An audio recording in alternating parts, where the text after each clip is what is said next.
Eu sou médica, hoje venho falar-vos a partir do Centro de Medicina Integrativa e hoje vimos falar sobre o ozono. Então, o que é o ozono? O ozono é uma molécula que é responsável por muitos efeitos que nós conhecemos na atmosfera, mas nesta perspectiva que vimos falar hoje, vimos falar na ozonoterapia na perspectiva médica, e o ozono, portanto, é constituído por uma molécula de oxigênio e um átomo de oxigênio, que dá o ozono, que é o que nós conhecemos como O3. Portanto, o ozono, propriamente dito, é o terceiro oxidante mais potente da natureza, e é 10 vezes mais solúvel na água que o oxigênio. É uma molécula altamente instável, portanto vai se recompor como oxigênio. Esta é uma característica muito importante e que é responsável pelos efeitos médicos da ozonoterapia quando usamos o ozono, do ponto de vista do ozono medicinal. Porquê? Porque exatamente o ozono, como é uma molécula instável, como O3, vai se dividir, vai voltar a O2 mais O. Portanto, vai voltar a oxigênio molécula e átomo de oxigênio. E depois é esta molécula de oxigênio, este O2, que é responsável pela fixação aos glóbulos vermelhos e é responsável pelas características da ozonoterapia em termos médicos. Portanto, sabemos que o ozono é responsável pela cor azul do céu. Portanto, se nunca tinham pensado de onde é que vinha o azul clarinho, bonito do céu, é a molécula de oxigênio que é responsável, e também sabemos que existe a camada do ozono, o buraco do ozono, está mesmo uma coisa muito grande, mas que este ozono ambiental não tem nada a ver com o ozono medicinal que usamos em tratamento dentro da medicina integrativa. É muito engraçado porque quando nós falamos ou explicamos sobre a camada do ozono, se fosse possível trazer toda a camada do ozono para o nível do mar, ela teria apenas 3 milímetros de espessura, que é o suficiente para nos proteger da radiação ultravioleta prejudicial. Portanto, também podemos dizer que nesta questão ambiental, o ozono forma-se na natureza durante as tempestades elétricas, portanto são descargas elétricas de alta potência. A mesma situação nós depois temos quando quando fabricamos ozono medicinal. Não é? Nós fabricamos ozono medicinal quando temos uma garrafa de oxigênio, temos um aparelho de ozonoterapia que vai transformar aquela molécula de ozono, de oxigênio, portanto O2, entra para o aparelho, vai-se formar uma descarga elétrica, portanto o aparelho o que faz é literalmente produzir uma tempestade elétrica e, portanto, vai fazer com que esta molécula de O2 se transforme em vários átomos de O e depois O, e vão se juntar então estes átomos de oxigênio e vão se transformar em ozono. Sabemos também, e é importante estarmos conscientes de que o ozono não pode ser patenteado.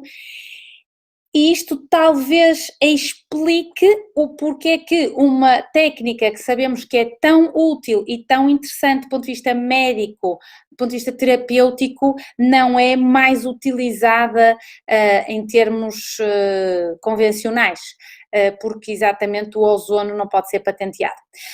Sabemos que o ozono desde 1982 que o ozono recebeu do FDA a classificação como classificação GRAS, que é Generally Recognized as Safety, para tratamento e conservação da água e alimentos. Sabemos que o ozono é usado em muitas estações de tratamentos de água, exatamente pela capacidade antimicrobiana que tem. Sabemos cada vez mais que se calhar era muito importante que utilizássemos o ozono para tratar as nossas águas, exatamente porque temos uma poluição que é invisível na água e sabemos que o ozono realmente pode tratar. Sabemos que o ozono poderia ser tratado, para tratar, por exemplo, as piscinas. Inclusivamente é muito interessante ver como é que o ozono limpa aquários. Pronto, então, o que é que hoje vimos falar do ozono em termos medicinais, da ozonoterapia propriamente dita em termos médicos.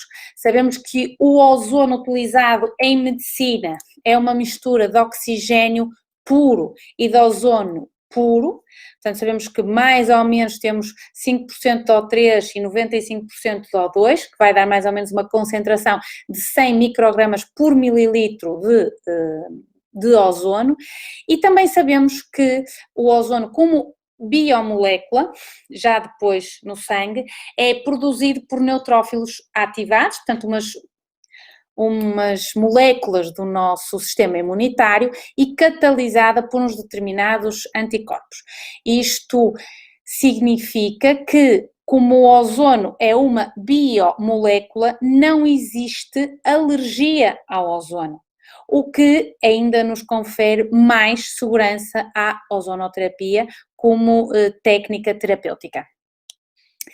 Então, como eu já disse, o ozono, como é que se faz dentro de uma consulta de medicina integrativa? Portanto, temos um aparelho no qual está conectada uma garrafa de oxigênio medicinal e vai sair ozono medicinal, que é então esta mistura de oxigênio com O3.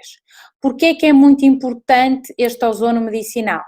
Porque o ozono, ao ser misturado com o nosso sangue ou ao ser misturado com algum líquido das nossas mucosas, porque o ozono pode ser administrado por via sanguínea, mas pode ser administrado por via retal, portanto, dentro do intestino, pode ser administrado por via articular, nas articulações, pode ser administrado por via vaginal, pode ser administrado por via uretral, e pode ser administrado por via intradérmica, como mesoterapia.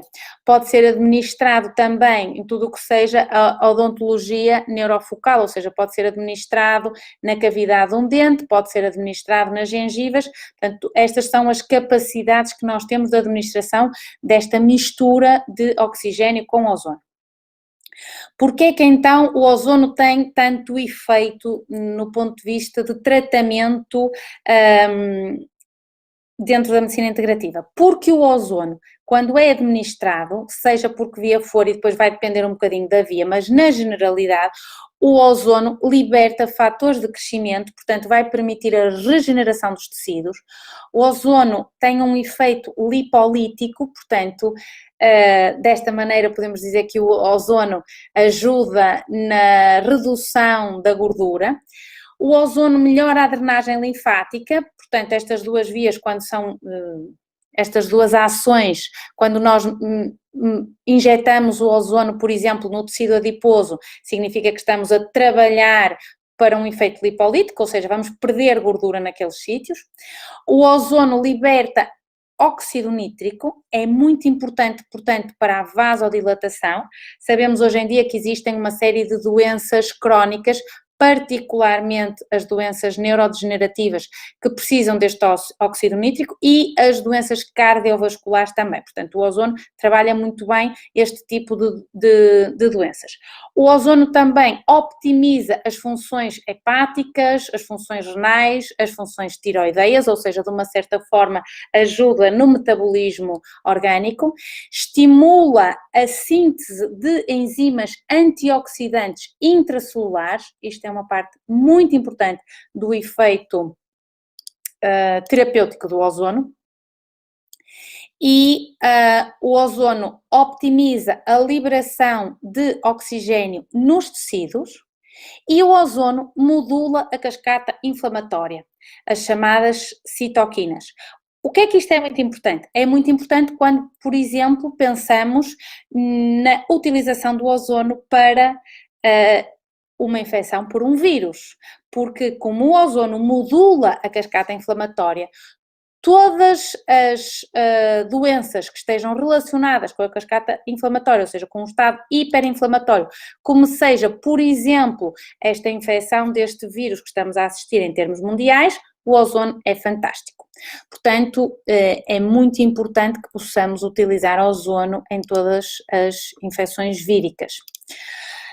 Portanto, em resumo, o ozono é interessante para infecções, de uma forma geral. O ozono é interessante para patologias vasculares, sejam as doenças cardiovasculares, sejam as doenças neurodegenerativas que estejam associadas a uma alteração da microcirculação.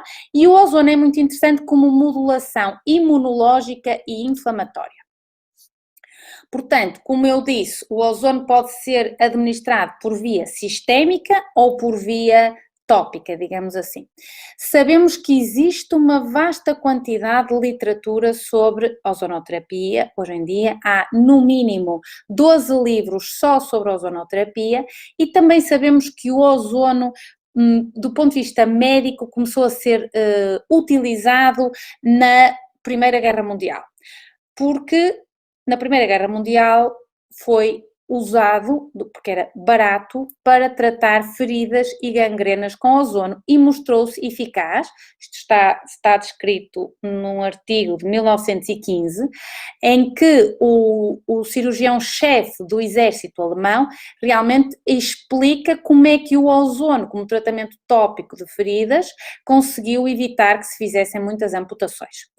Também sabemos, por exemplo, que em 1916, numa pesquisa que se faça na PubMed sobre ozonoterapia, havia 21 relatos de casos exatamente destes soldados tratados com ozonoterapia. Em 1917 havia 79, exatamente porque o ozono nessa altura era muito conhecido. Mas, volto a dizer, o ozono não pode ser patenteado e, portanto, ficou aqui um bocadinho perdido no tempo. É importante dizer que o ozono não pode ser inalado. Portanto, este ozono que usamos em consultório não pode ser inalado. Há imensos artigos científicos a demonstrar a eficácia da ozonoterapia. Vamos falar noutro dia, hoje vão ser palestras curtas, que agora estamos a fazer este tipo de palestras que eu agora prometo a mim mesma que demora pouco tempo e tenho que cumprir, tenho que ser boa com a minha pessoa. Então, vamos lá ver, o que é que me falta falar? Falta-me falar que o ozono tem um amplo espectro germicida, portanto, ajuda muito em tudo o que sejam infecções. Mais uma vez, o ozono, resumidamente, regula o sistema antioxidante do nosso corpo, melhora o metabolismo do oxigênio, melhora o sistema imunológico e regula o metabolismo. Portanto, é muito interessante naquelas doenças em que esteja a ser utilizado do ponto de vista de doenças que estejam relacionadas com alterações do metabolismo. E então, em resumo, quais seriam as principais indicações terapêuticas do ozono? Portanto, assim, mais ou menos por especialidades, podemos dizer que na medicina interna o ozono pode ser usado em hepatites, pode ser usado em diabetes, pode ser usado em arteriosclerose, pode ser usado em hipertensão arterial, pode ser usado em artroses, pode ser usado na asma e nas doenças do aparelho respiratório, pode ser usado em gastrite ou úlcera gástrica e pode ser usado em doença de Crohn ou obstipação crónica e no hipotiroidismo. Portanto, do ponto de vista assim de doenças genéricas que podemos chamar dentro da especialidade da medicina interna. Da especialidade, por exemplo, da dermatologia, o ozono pode ser usado, portanto, se pensamos na pele, pode ser usado no herpes zoster, no herpes simplex, é muito interessante o ozono no herpes, pode ser usado no acne, portanto, tanto no acne do rosto como no acne das costas e do peito, pode ser usado o ozono, pode ser usado em eczemas, pode ser usado em lipodistrofia. A lipodistrofia é uma palavra cara e chique para a celulite das coxas. Portanto, agora estamos no inverno, ninguém mostra o rabo e as coxinhas, mas chegando ao verão, saibam que se pode injetar ozonoterapia subcutânea para ajudar na terrível celulite. O ozono pode ser usado também em micoses, portanto, em fungos, micoses da boca, micoses das unhas, e a psoríase e a dermatite atópica são duas doenças nas quais também o ozono mostra muita eficácia. Em termos de, por exemplo, a nefrologia, portanto, tudo o que sejam doenças do aparelho renal, o ozono é coadjuvante no tratamento de patologias isquémico-metabólicas do ponto de vista do rim. Do ponto de vista da neurologia propriamente dita, o ozono pode ser muito eficaz em enxaquecas, o ozono pode ser muito eficaz em depressão, em cefaleias vasomotoras e alterações ou transtornos neurovasculares. Depois, em termos do que dizemos, em termos da boca, portanto, a dentária integrativa, o ozono pode ser usado como tratamento de cáries, pode ser usado como desinfecção das cavidades durante a cirurgia, no pós-operatório, nas periodontites, nas aftas e, de uma forma geral, como coadjuvante em qualquer tratamento dentário posteriormente ao tratamento. Do ponto de vista da reumatologia ou da ortopedia, é muito interessante o uso do ozono. O ozono pode ser usado nas hérnias discais, pode ser usado nas lombalgias, portanto, nas dores lombares, pode ser usado nos conflitos que nós chamamos de disco-radiculares, portanto, exatamente que ainda não seja bem uma hérnia, e pode ser usado nas artroses ou nas artropatias e, por exemplo, na artrite reumatoide, também podemos utilizar a ozonoterapia. O ozono, do ponto de vista da angiologia, das doenças que dizemos que têm a ver com o sistema vascular, pode ser usado em tudo o que seja insuficiência venosa, pode ser usado nas úlceras de decúbito. Há trabalhos muito interessantes publicados nas úlceras e nas úlceras de diabéticos, por exemplo, com a ozonoterapia, portanto, com o antes e depois com fotografias muito interessantes. O ozono pode ser usado nas coronariopatias, portanto, como eu já disse, tudo o que seja doença cardiovascular propriamente dita, do ponto de vista já arterial, e nas vasculopatias periféricas. Em termos de ginecologia, o ozono pode ser usado por via vaginal, por exemplo, e também existem algumas técnicas para fazer ozonoterapia a chegar ao útero, já são técnicas um bocadinho mais complicadas, mas o ozono pode ser usado nas infecções vaginais, nas bartolinites, nas vaginites, e pode ser usado naquilo que chamamos de inflamação pélvica crónica, que já são assim umas doenças um bocadinho mais complicadas. E do ponto de vista da imunologia clínica, o ozono pode ser usado realmente porque é um imunomodulador, portanto pode ser usado como coadjuvante em tratamentos de tudo o que nós chamamos imunodeficiências. Existe uma literatura, como eu já disse, muito vasta sobre o ozono, há mais de 12 livros escritos sobre o ozono, portanto se vocês meterem ozono, a New Medical Drug, por exemplo, vão encontrar 3 livros com este nome e que vai ser muito interessante. Todos estes resumo das principais indicações terapêuticas do ozono por especialidades que eu disse, podem ser usadas em adultos como em crianças, porque em crianças normalmente fazemos por via retal, por exemplo, o autismo, eu não falei, é uma doença muito interessante, que já existem muitos artigos publicados, principalmente nos Estados Unidos, da relação com a ozonoterapia, e em crianças, obviamente, e existe um protocolo, inclusivamente, para ozonoterapia retal em crianças autistas, no qual que já está aprovado, portanto, a concentração que se tem que fazer nas primeiras vezes, e vai-se aumentando a concentração, vai-se aumentando o volume. Portanto, basicamente o que se faz é, à criança, introduz-se um catéter por via retal e faz-se uma insuflação do gás do ozono que fica ali no intestino. Portanto, não dói, o catéter também não dói introduzir, é um catéter muito fininho, porque é um gás, e por isso não tem absolutamente problema nenhum. Portanto, era mais ou menos isto que eu hoje tinha para vos contar, porque já estamos a falar há 30 minutos e eu prometi que era muito rápida. Penso que hoje em dia já existem, do ponto de vista, por exemplo, da dermatologia, existem cremes de ozonoterapia, óleos de ozonoterapia, os quais eu vos aconselho. Existem aparelhos para ozonizar o ar, portanto, e que são com segurança, que estão certificados. Existem aparelhos para ozonizar a água, também são muito interessantes, e existem aparelhos para ozonizar a água com que se vai lavar os alimentos, etc.